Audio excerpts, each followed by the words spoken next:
오늘은 심판과 구원 사이에서라는 그런 제목으로 하나님의 말씀을 함께 나누겠습니다. 지난주에 우리가 두 천사들이 소돔 땅에 온 이유가 무엇이었는지 우리가 함께 살펴보았죠. 소돔과 고모라 성의 실상을 알아보기 위해서 두 천사들이 소돔 땅을 방문했습니다. 그런데 지난 시간에 우리가 살펴본 대로 천사들이 직접 확인하지 않아도 이미 소돔과 그 고모라 성의 실상이 어떠했는지를 충분히 천사들이 알았습니다. 오늘 우리가 읽은 이 본문은 이제 그 천사들이 이 소돔과 고모라 성을 멸망할 것을, 그리고 그 멸망할 것을 롯에게 알리고, 그리고 롯과 그의 가족들을 구원해내는 그런 장면이 오늘 본문의 내용입니다. 저는 오늘 본문을 통해서 심판과 구원 사이에서 우리가 생각해 보아야 할 것들이 몇 가지가 좀 있는데, 그것을 함께 살펴보고, 어쩌면 우리도 심판과 이 멸망, 구원, 이 사이를 우리가 지금 걸어가고 있는데, 이때 우리는 어떻게 살아야 하는지를 함께 말씀을 통해서 도전을 받았으면 좋겠습니다. 첫 번째, 심판과 구원 사이에서 우리가 생각해 보아야 할 문제는, 하나님께서 심판하실 때에 심판하시기 전에 먼저 하시는 일이 있다라는 것입니다. 그 일이 무엇인가? 그것은 바로 분리와 구별이라는 것이죠. 마태복음 25장에 보면 종말 비유가 소개됩니다. 여러분 잘 아시는 대로 양과 염소로 그렇게 나누어서 구분해서 오른쪽에 또 왼쪽에 양과 염소로 그렇게 구분하여 마지막 심판하는 그런 장면이 소개되고 있죠.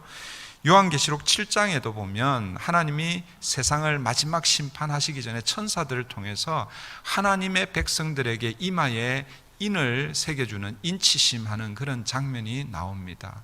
그렇게 하는 이유가 무엇이겠습니까? 심판 전에 하나님의 백성을 구별해 내시는 그런 의미이죠. 세상이 심판이 받을 때에, 세상의 심판이 임할 때에 이 심판이 무작위적으로 그냥 일어나는 게 아니라는 것이죠. 하나님은 먼저 하나님의 사람들을 분리하고 구별하고 계신다라는 사실입니다. 하나님은 절대로 하나님의 백성들을 불의한 자들과 함께 심판하지 않으신다라는 것입니다. 먼저 분리하고 구별하신다라는 것이죠. 오늘 본문에 보면 이 분리하고 구별해 내시는데 어떻게 하고 계시는가? 12절을 한번 보십시오. 12절입니다. 그 사람들이, 여기서 그 사람들은 천사들을 일컫는 거죠. 천사들이 롯에게 이르되 이 외에 내게 속한 자가 또 있느냐? 내 사위나 자녀나 성중에 내게 속한 자들을 다 성 밖으로 이끌어내라. 여러분, 분리와 구별이 일어나는데 어떻게 일어나고 있는가? 너와 내게 속한 자들을 다 이끌어내라. 그러니까 소돔성에서 다 이끌어내라라는 거예요. 소돔성은 지금 이제 멸망당할 그런 처지에 있습니다. 이 소돔성에 머물러 있으면 내가 의로운 자라도 뭐예요? 거기 함께 멸망하게 되는 것이죠. 함께 심판을 받게 되는 것입니다. 그런데 하나님께서는 뭐예요? 롯과 그의 가족들을 소돔성으로부터 분리하고 구별하고 계신다라는 것입니다. 너와 내게 속한 자들을 다 이끌어내라. 이 말은 롯과 관계된, 롯의 가정에 직접적으로 혹은 간접적으로 연결된 모든 자들을 다 구별해 내려고 하고 있다라는 것이죠. 하나님의 구원의 초대가 롯 한 사람, 롯 개인에게만 국한된 것이 아니라 롯에게 속한 모든 자에게까지 영향을 미치고 있다라는 사실을 보게 됩니다. 여기서 우리가 한 가지 생각할 수 있는 것은, 성경 전체에서 던지는 중요한 메시지 중에 하나는, 구원은, 그 구원의 단위가 물론 개인 한 사람이지만, 그러나 한 개인이 속해 있는 가정, 이 범위가 포함이 된다라는 사실을 우리가 기억해야 합니다. 그래서 여러분, 우리가 잘 아는 사도행전 16장에 보면 사도 바울과 일행들이 감옥에 옥에 갇히잖아요. 그런데 밤중에 바울과 실라가 기도했을 때에, 찬송했을 때에 옥문이 열립니다. 그런데 간수가 깜짝 놀라잖아요. 옥문이 열린 걸 발견하고 제수들이 다 도망간 줄 알고 자기가 자결하려고 그럽니다. 근데 그때에 뭐예요? 이 사도 바울이 그 제수를 안심시키잖아요. 내가 여기 있다. 우리가 여기 있다. 죽지 말라. 그렇게 얘기합니다. 그러면서 그 간수에게 뭐예요? 복음을 전하고 그 간수가 그 복음을 받아들입니다. 그때 이 사도 바울이 뭐라고 선포합니까? 주 예수를 믿어라. 그리하면 너와 내 집이 구원을 받으리라. 지금 사도 바울 앞에서 복음을 받은 사람은 누구예요? 간수 한 사람이었습니다. 그런데 사도 바울이 주 예수를 믿어라. 그리하면 너와 내 집이, 내 가정이 구원을 받으리라 라고 이렇게 말씀하고 있습니다. 물론 내 믿음 때문에 안 믿는 다른 가족 구성원들이 그냥 함께 구원받는 것은 아닙니다. 아내 때문에 남편이 혹은 부모 때문에 자녀들이 저절로 구원받는 것은 아닙니다. 모두가 다 개인적인 신앙 고백을 거쳐서 구원의 은혜 안으로 들어가게 됩니다. 그러나 하나님은 언약 백성과 어떤 형태로든 연결되어 있으면 그 연결되어 있는 그 사람들이 구원의 은혜 안으로 들어오기를 원하시는 것, 모든 사람들이 다 구원받기를 원하는 이것이 뭐예요? 하나님의 마음이시죠. 그래서 오늘 본문을 보시면 롯의 사이들까지도 그 구원의 그 안에 초대하고 있는 거예요. 그 구원의 그 범위 안으로 초대하고 있다라는 것입니다. 여러분, 이들은 아직 그 결혼을 하지 않았습니다. 그런데 사위라고 이렇게 표현하고 있는 것은 어쩌면 그 당시에 아마 약혼, 정혼 이런 관계에 있었던 것으로 그렇게 우리가 이해할 수 있습니다. 이 예비 사위들이죠. 그런데 그들에게도 구원으로 초대가 임하고 있는 것이죠. 사랑하는 성도 여러분, 하나님께서 여러분 한 사람을 부르실 때 거기에는 한 사람만 국한되어 있는 게 아니에요. 하나님께서 이 한 사람을 부르시는데 이 한 사람과 관계되어 있는 그 사람과 딸려 있는, 그리고 여러분 아시죠? 모르시는 분들도 계실 텐데 시골에서 감자를 캐거나 고구마를 캐보면 감자 하나, 고구마 하나 캐는 게 아니에요. 감자 혹은 고구마 그 줄기 하나를 이렇게 끄집어내면 뭐예요? 그게 딸려 있는 것들이 줄줄이 이렇게 따라오는 거예요. 하나님께서 한 사람을 택하시고 그 사람을 구원으로 초대하시는데 그와 연결된 사람들을 하나님 구원하기를 원하신다라는 사실을 여러분 기억하시기 바랍니다.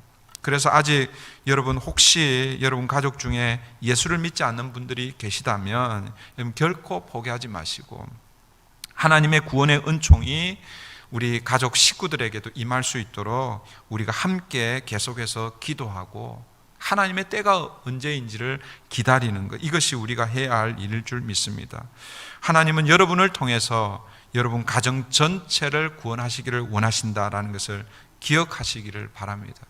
여러분, 이것이 하나님의 마음이고 하나님의 계획입니다. 여러분, 두 번째로 우리가 심판과 구원 사이에서 생각해야 할 것은 구원으로 초대는 받았지만 그 구원의 기회를 놓칠 수 있다라는 것입니다. 여러분, 마태복음 22장에 가보면 그 혼인잔치 비유가 등장합니다. 그 혼인잔치, 우리도 그 결혼식 전에 몇 달 전에 혹은 적어도 한 달 전에는 이 청첩장이라고 그러잖아요. 초대장을 보냅니다. 그런데 성경 이 마태복음 22장에도 이 혼인잔치에 많은 사람들을 초대하고 있습니다. 이 혼인잔치는 천국 잔치인 것이죠. 구원으로의 초대인 것입니다.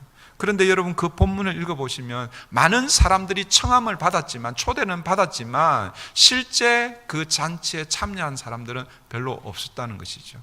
그래서 주인이, 왕이 거리로 들로 나가서 사람들을 데려오라라는 그런 말씀이 소개되고 있습니다. 여러분, 오늘 본문에서도 구원으로 초대를 받았지만 자기들에게 찾아온 이 구원의 기회를 놓친 사람들이 있습니다. 그 사람들이 누구입니까? 롯의 사위들이죠. 14절 한번 보십시오. 14절 롯이 나가서 그 딸들과 결혼할 사위들에게 말하여 이르기를 여호와께서 이 성을 멸하실 터이니 너희는 일어나 이곳에서 떠나라 하되 그의 사위들은 농담으로 여겼더라. 롯이 소돔 성의 멸망을 듣고 이 사실을 그러니까 그 천사들이 뭐라고 했습니까? 너 외에 다른 가족들이 없느냐? 자녀나 혹은 너와 관계되어 있는 사람들에게 가서 이 소식, 이 사실을 알리라 이렇게 얘기했을 때 이 소식을 듣고 롯이 누구에게 달려갑니까? 롯의 사위들에게 달려갔습니다. 그런데 여러분, 이 롯의 사위들은 그 구원받을 그 기회를 놓치고 있습니다. 그 이유가 무엇입니까? 다시 14절 마지막 부분을 한번 보십시오. 마지막 부분 보시면 너희는 일어나 이곳에서 떠나라. 이 롯의 이 요청이죠. 그런데 사위들이 어떻게 합니까? 그의 사위들은 농담으로 여겼더라. 롯의 사위들은 이 장인의 말을 농담으로 여기고 있습니다. 여기서 이 농담이라는 것은 이 히브리어 원어로 보면 우습게 여겼다 이런 표현입니다. 여러분 창세기 18장, 19장에서 웃음이라는 이 단어가 그 18장과 19장 전반부에 아주 잘 나타나 있죠. 그 아브라함도 그리고 사라도 하나님 앞에서 웃었습니다. 그죠? 지금 사실은 이 뭐예요? 사위들도 그렇게 그런 뉘앙스로 지금 하고 있는 거예요. 그런데 완전히 분위기는 다른 것이죠. 아브라함과 사라에게는 불신의 웃음, 어쩌면은 하나님을 비웃는 그런 웃음을 하나님께서 그들에게 참 웃음, 참 기쁨으로 그렇게 갚아주셨는데 오늘 이 롯의 사위들은 이 장인의 말을 그렇게 우습게 여기고 그냥 지나가 버리는 것입니다. 롯의 사위들이 이 장인의 말을 농담으로 그렇게 우습게 여겼다 이 말은 다르게 표현하면 롯이 이들에게도 이 영향력을 미치지 못하고 있다라는 사실을 우리가 생각할 수 있게 되는 것이죠. 지난주에도 우리가 살펴보았지만 롯은 겉으로 보기에는 여러분 재판장은 아니지만 재판하는 그 자리에까지 올라갔습니다. 성문 앞에 앉아 있었다라는 것은 그 지역의 유지 내지는 많은 사람들의 이 문제나 이런 것들을 판단할 수 있는 그런 자리라고 그렇게 말씀을 드렸잖아요. 어떻게 보면 인간적으로 성공한 그런 자리에 올라가 있었습니다.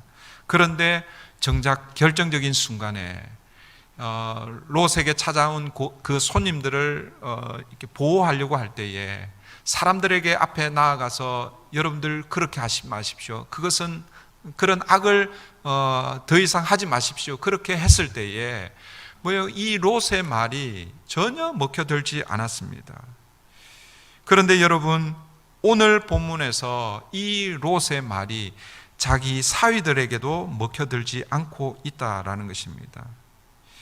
여러분 왜 이런 결과가 생겼을까요?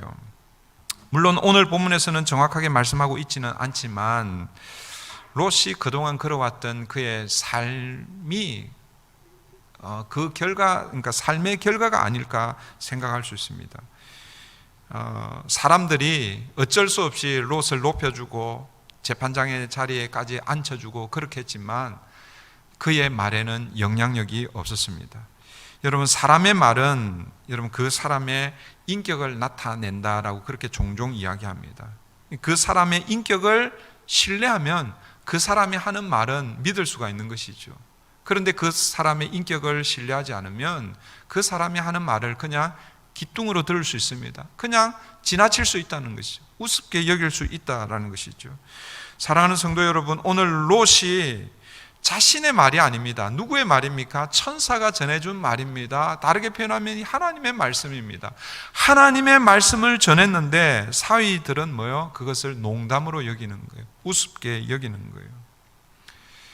이것을 통해서 오늘 우리도 우리의 삶을, 우리의 모습을 좀 한번 돌아보아야 한다라는 것이죠. 여러분, 오늘 사위들의 입장에서 보면요, 자신들에게 찾아온 이 구원의 기회를 어떻게 됩니까? 놓치고 있죠. 그러니까 다르게 표현하면 자기들의 장인인 이 롯이 평소에 정말 존경하고 신뢰하고 정말 그런 어떤 인간적인 관계가 잘 되어 있었다면 이 장인이 이야기한 것을 그냥 지나칠 수 없는 것이지요. 그 말을 새겨야 되는 것이지요. 그런데 뭐예요? 그렇게 하지 못하고 있는 거예요. 롯의 말을 듣지 않는 것입니다. 자신들에게 찾아온 구원의 기회를 놓치고 있습니다. 또 한편으로는 롯의 입장에서 생각해 보면 이 소돔성이 멸망할 때에 자기만 구원받는 게 아니라 뭐예요? 다른 사람을 구원할 수 있는 기회를 누가 갖고 있는 거예요? 롯이 갖고 있는 거예요. 자기의 가족들을 구원할 수 있는 기회를 롯이 가지고 있는데 지금 롯은 그것을 놓치고 있다라는 것입니다. 저는 오늘 이 본문을 보면서 우리 교회가 해야 할 일이 사실은 복음을 전하고 생명을 살리는 이 일 아닙니까? 그죠?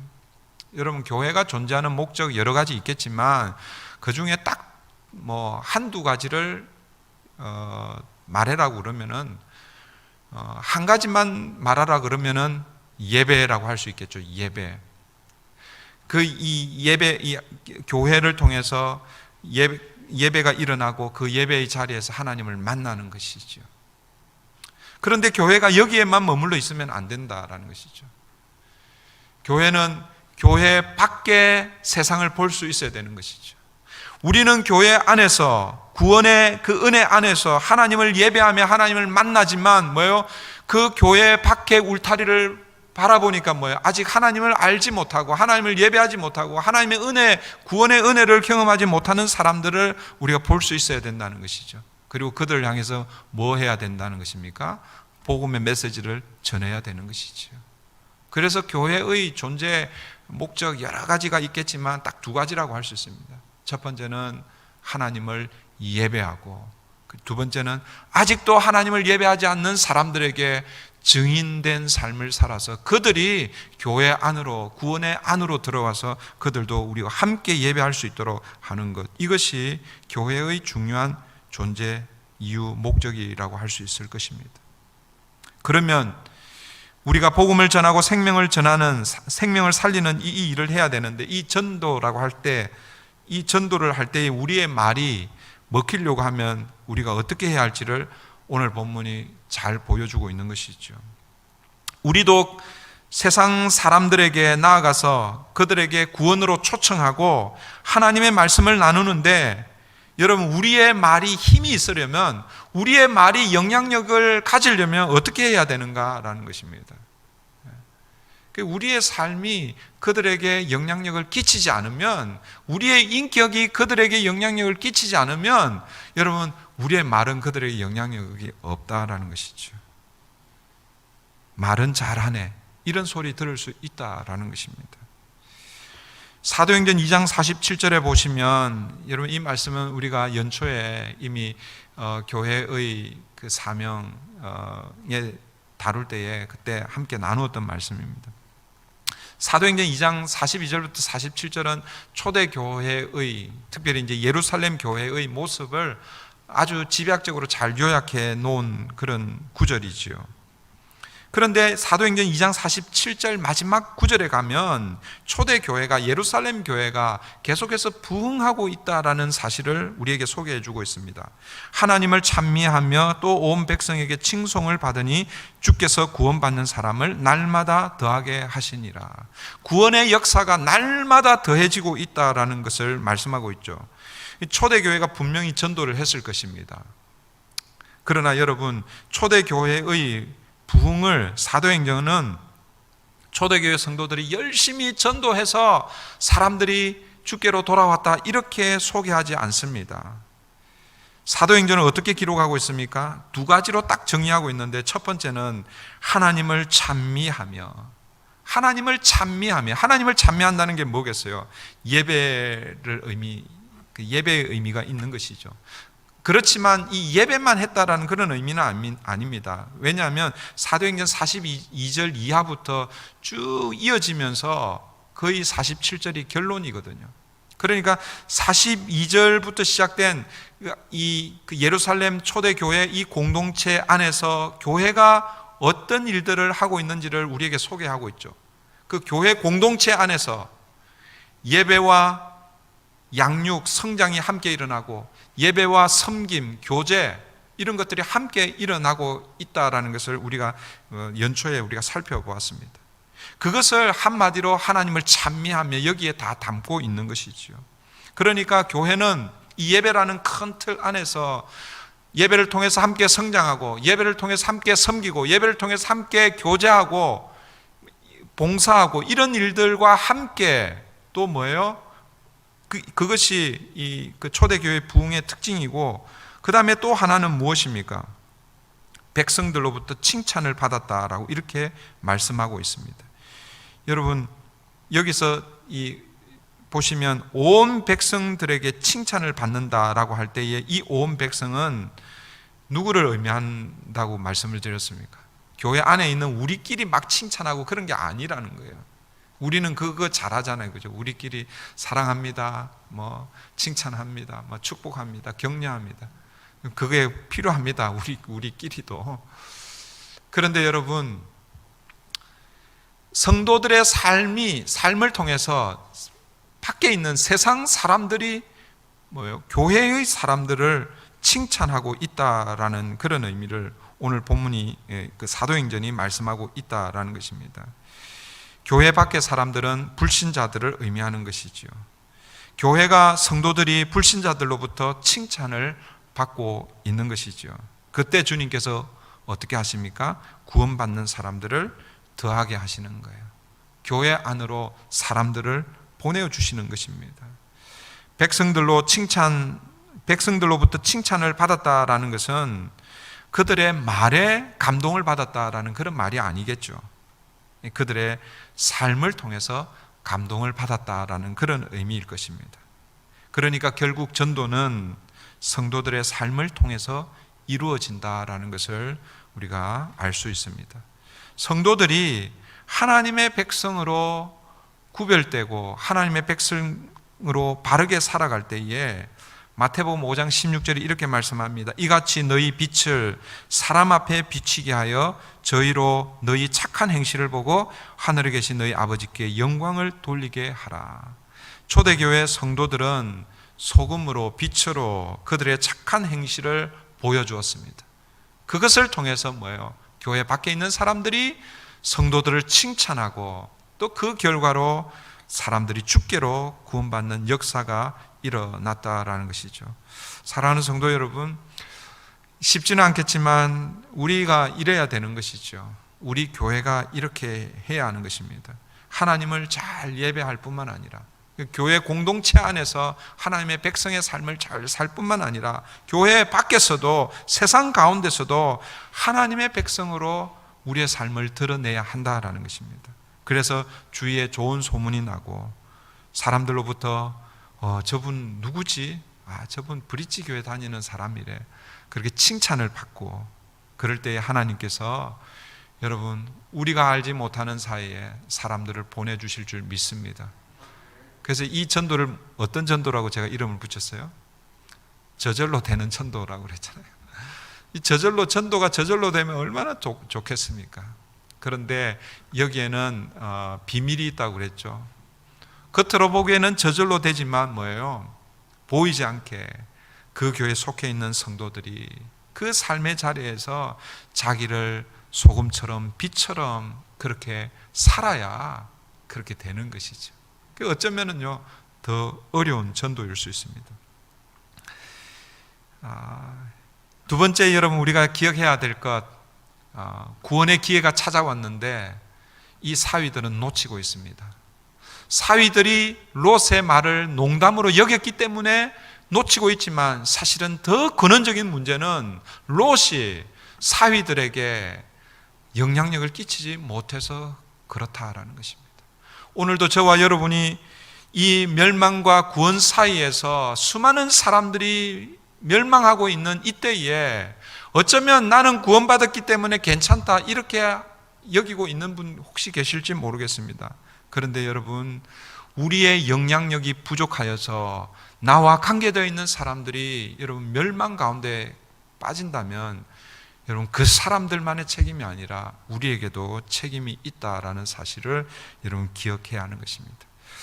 세 번째로 심판과 구원 사이에서 우리가 생각해야 할 것, 롯의 구원입니다. 롯이 정말 구원받을 만한 자격이 있었는가라는 것이지요. 15절을 보면 천사들이 롯을 재촉합니다. 15절 보십시오. 동틀 때에 천사가 롯을 재촉하여 이르되 일어나 여기 있는 내 아내와 두 딸을 이끌어 내라.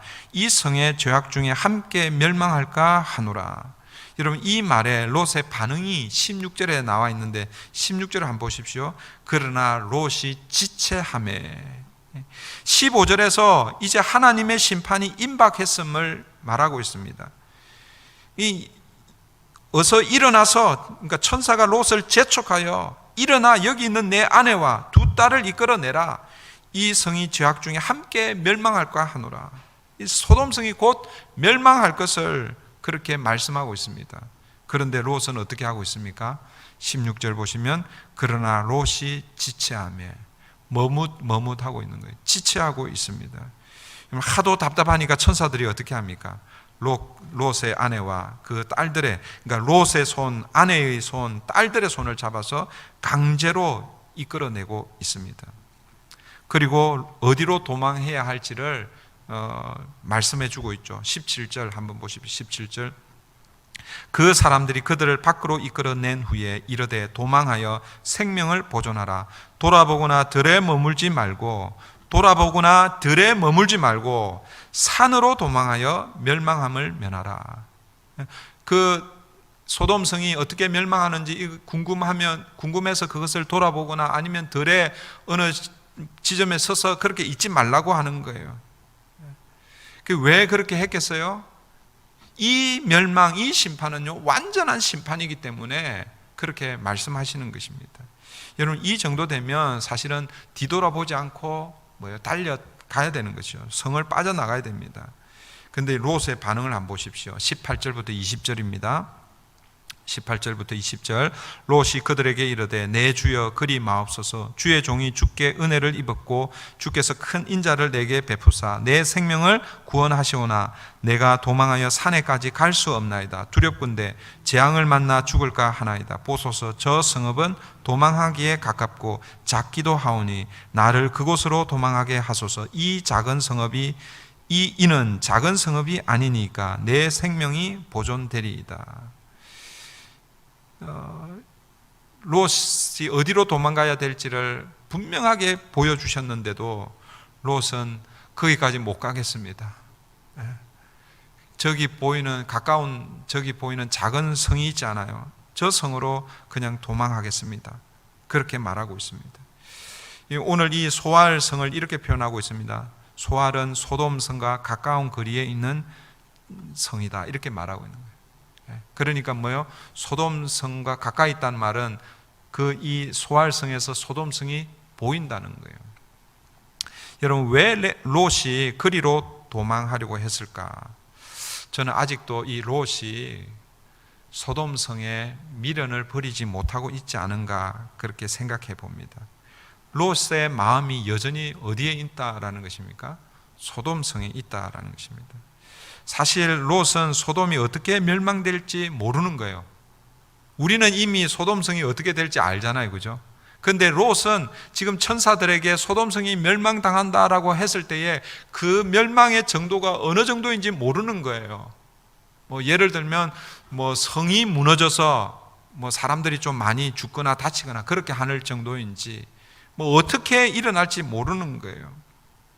그러니까 어쩌면 이 가까운 소알성에 가서 소돔성이 어떻게 멸망되는 것을 보고 돌아갈 여지가 생기면 그 심판이 다 끝나면 다시 소돔성으로 되돌아갈 그런 마음을 가지고 있지 않았는가 그렇게 생각해 볼 수도 있습니다.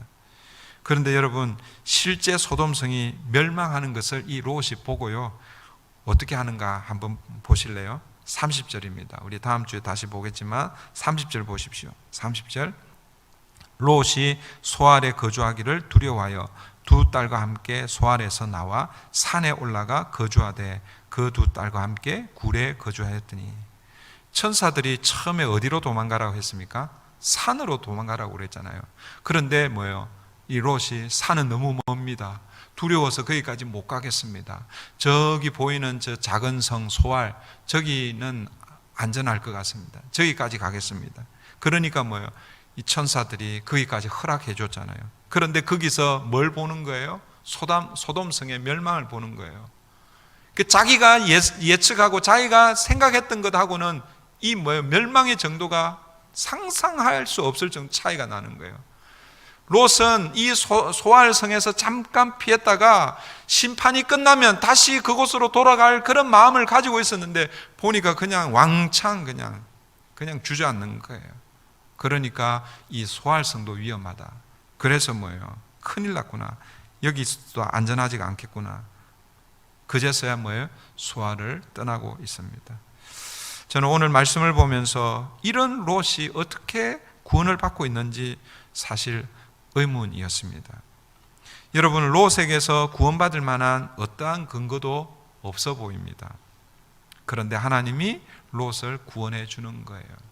오늘 본문에서는 롯에게 하나님이 자비를 베푸셨다 이렇게 말씀하시죠. 다르게 표현하면 이것은 전적으로 뭐예요? 하나님의 은혜와 긍휼입니다. 여기에다 또 한 가지를 더 붙인다면 아브라함의 기도 때문인 거죠. 29절을 한번 보십시오. 29절이 이렇게 기록하고 있습니다. 하나님이 그 지역의 성을 멸하실 때, 곧 롯이 거주하는 성을 엎으실 때에 하나님이 아브라함을 생각하사 롯을 그 엎으시는 중에서 내보내셨더라. 그 엎으시는, 이 엎으셨다는 것은 그러니까 뭐예요? 소돔성을 완전히 그냥 뒤집으셨다는 거죠. 그러니까 완전히 그냥 멸망시키시는 것이죠. 그런 심판 중에 롯을 이끌어내시는데 그 이유가 무엇이라는 것입니까? 아브라함을 생각하사 롯을 그 엎으시는 중에서 내보내셨다. 그래서 우리가 마지막으로 생각해 보아야 할 것, 이 심판과 구원 사이에서 롯의 옆에 누가 있었는가라는 것입니다. 누가 있었습니까? 롯의 옆에 딸들이 있었어요? 사위들이 있었고 아내가 있었습니까? 롯의 옆에 누가 있었습니까? 그를 위해서 기도하고 간구했던 아브라함이 있었다라는 것이죠. 아브라함은 그 유황불이 떨어지는 이 심판의 자리에 직접 가서 롯을 구해올 수는 없었습니다. 심판이 임하는 그 자리에 아브라함이 직접 갈 수는 없었지만 그 땅을 위해서, 롯을 위해서 아브라함이 할 수 있었던 것 무엇이었습니까? 기도였죠. 아브라함은 직접 갈 수 없는 그곳을 위해서 기도하기 시작하자 하나님 당신이 직접 그곳에서 심판 한가운데서 롯을 구원해내고 계신 것입니다. 사랑하는 성도 여러분, 오늘 현대교회와 현대 성도들, 특별히 또 목회자들도 포함해서 우리 과거 우리 조상들, 그리고 우리 과거 우리 교회들과 비교해 보면 모든 면에서 월등히 나아 보입니다. 목회자들의 교육 수준도 낮고요, 교회도 그때보다도 훨씬 더 많고 화려하고 재정도 많고 사람들도 많고. 그런데 여러분, 옛날 우리 과거 우리 교회와 지금 오늘 현대 교회와 비교해 볼 때 부족한 것이 한 가지가 있는데, 그것이 무엇이냐? 물론 더 있을 수 있겠죠. 그게 어쩌면은 기도의 능력이 아닌가 생각해 봅니다. 오늘 현대 교회를 과거 교회와 비교해 보면 기도의 영성, 기도의 능력이 현저히 약해져 있다라는 것이죠. 여러분, 우리가 기도의 골방으로 들어가야 기도의 능력, 기도의 역사를 경험하게 될 것입니다. 우리가 직접 할 수 없는 일이 얼마나 많이 있습니까? 여러분의 자녀를 위해서 여러분들이 아무리 신경을 쓰고 아무리 이렇게 잘 이렇게 하려고 해도 어느 일정 그 나이가 되면 여러분 자녀들을 여러분 마음대로 할 수가 없잖아요. 그죠? 아무리 말을 하고 설득하려고 해도 안 되는 거죠. 잔소리로 막 그냥 들리는 거죠. 그럴 때 여러분 어떻게 해야 합니까? 기도의 골방으로 들어가야 하는 것이죠. 아브라함은 자기가 직접 가서 롯을 구출할 수 있을 때는 어떻게 했습니까? 직접 가서 롯을 구출했습니다. 그 창세기 14장에 가보면 롯이 뭐예요? 그 롯이 있었던 그 소돔 고모라 성이 어디입니까? 북부 연합군 4개국 연합군이 와가지고 뭐요? 거기를 이렇게 점령하고 그 전리품들을 뺏어갈 때 롯이 뭐요? 그때 함께 뭐요? 포로가 되어서 가잖아요. 그 소식을 들었던 아브라함은 자기 집에서 길리온 군사들이라고 해봐야 뭐 지금 생각하는 그런 군사들은 아니겠죠. 318명을 이끌고 뭐요? 직접 가서 뭐요? 롯을 구출해 옵니다. 그런데 여러분 오늘 본문에서 보면 아브라함이 직접 갈 수 없는, 왜? 심판의 한 가운데 있기 때문에 직접 갈 수 없을 때는 어떻게 하고 있습니까? 롯을 위해서, 그 성을 위해서 기도하고 있다라는 것이죠. 아브라함이 롯을 위해서 기도하자 하나님께서 그 기도를 들으시고 롯에게 은혜와 긍휼을 베풀고 계십니다. 사랑하는 성도 여러분, 오늘 본문을 통해서 우리가 기억해야 할 마지막 이것은 기도라는 것을 여러분 기억하십시오. 저와 여러분이 이 자리에 있는 것은 누군가의 기도를 통해서 우리가 이 자리에 있다라는 사실을 잊어버리지 마시고, 또 한 가지 더는 우리도 다른 누군가를 위해서 기도해야 한다는 사실을 여러분 기억해야 한다라는 것입니다. 여러분이 직접 갈 수 없는 그 자리에 직접 가서 도와줄 수 없기 때문에 어디로 들어가야 되는 것입니까? 기도의 골방으로 들어가야 하는 것입니다.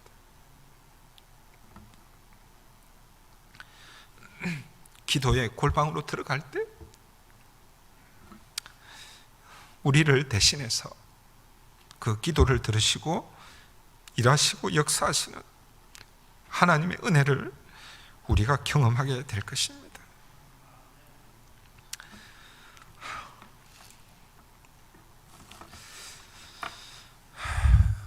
제가 지금 울컥한 거는요, 저의 현 주소를 보기 때문에 그렇게 울컥하는 거예요.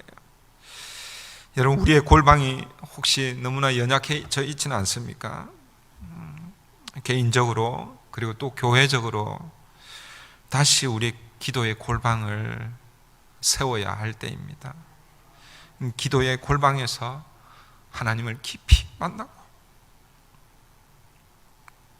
그래서 우리의 능력이 아니라 하나님의 능력이 우리의 기도를 통해서 드러나는 그 하나님의 능력을 경험하는 저와 여러분, 또 우리 브릿지 교회 되기를 바랍니다. 기도하겠습니다.